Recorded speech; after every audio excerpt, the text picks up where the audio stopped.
साताऱ्याचं चित्र काय आहे ते देखील आपण प्रेक्षकांना सातारा देखील अत्यंत महत्वाचा. साताऱ्याचे आकडे नेमके काय सांगतात ते आपण पाहूयात. साताऱ्यामध्ये झेडपीचा एक्झिट पोल समोर आलेला आहे. साताऱ्यात भाजप सर्वात मोठा पक्ष ठरेल असं दिसतंय.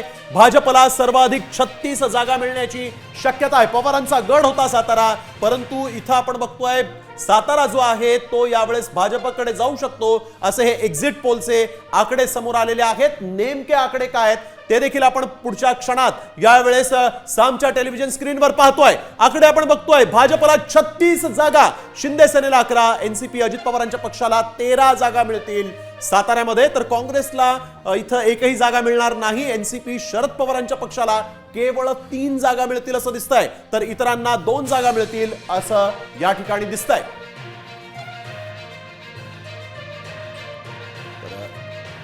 तर सत्ता जी आहे, संभाव्य सत्ता ही भाजपला मिळू शकते. भाजप राष्ट्रवादीचा हा गड काबीज करणार असल्याचं दिसतंय. झेडपी मध्ये भाजप सत्तेच्या अगदी जवळ जाऊ शकतं, हे एक्झिट पोलचे आकडे सांगतायत. हा निकाल नाही, हे एक्झिट पोलचे आकडे आहेत. निकाल अर्थातच 2 दिवसांनी लागणार आहे, परंतु साताऱ्यामध्ये मतदानादरम्यान भाजपच्या हातात सत्ता जाऊ शकते असं सध्या तरी दिसतंय. एक्झिट पोल या ठिकाणी भाजपला अनुकूल दिसतोय.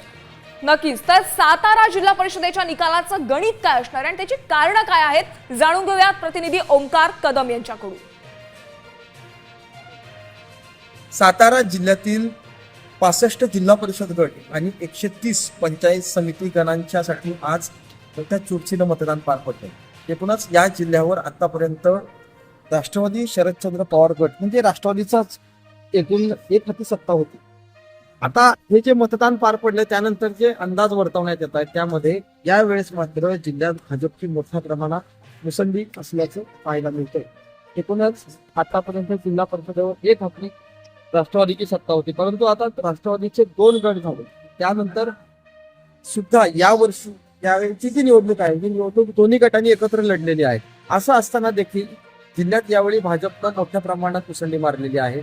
एकूणच भाजपला या निवडणुकीमध्ये जिल्हा परिषद आणि पंचायत समितीमध्ये काठावरचं बहुमत मिळेल, एक हाती सत्ता मिळेल काठावरचं, अशा प्रकारचे अंदाज वर्तवण्यात येत आहेत. त्याच पद्धतीनं जिल्हा परिषदेचा अध्यक्ष सुद्धा हा भाजपचाच होईल अशा पद्धतीचे अंदाज वर्तवण्यात येत आहेत. एकूणच आजपर्यंत ज्या सातारा जिल्ह्याला राष्ट्रवादीचा बालेकिल्ला म्हणून ओळख होती तोच सातारा जिल्हा आता भाजपचा बालेकिल्ला होतोय की काय अशी परिस्थिती आता निर्माण झाल्याचं पाहायला मिळत आहे.